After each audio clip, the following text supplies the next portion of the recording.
one, as you know, I absolutely adore it, but most people don't know much about it, and they don't understand why it even started.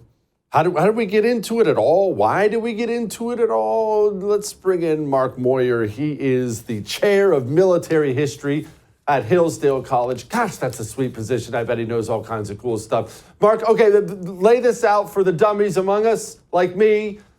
Set the scene for us. What was going on in the world that could even get the world into such a horrible conflict that like the world had never seen before? What was the world like?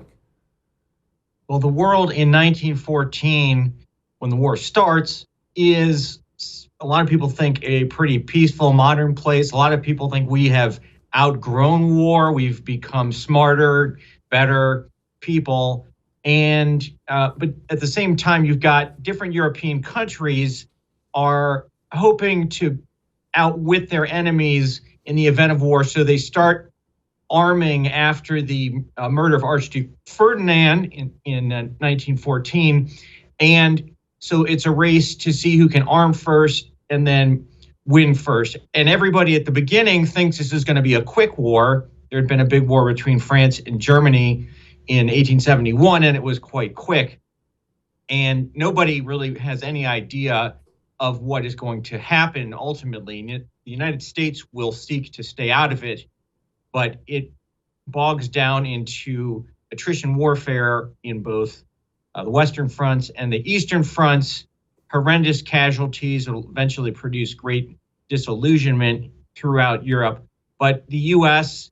will try to stay out of it and does until 1917.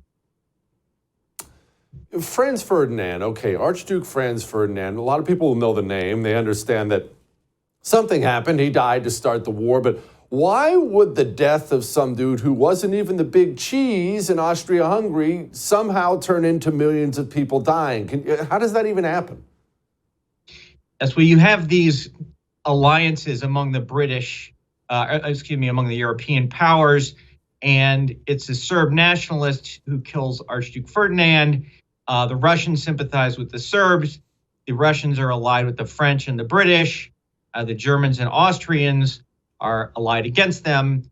And but it is a great question. Again, I think you can only fathom it by assuming that everyone thought this was going to be a short war.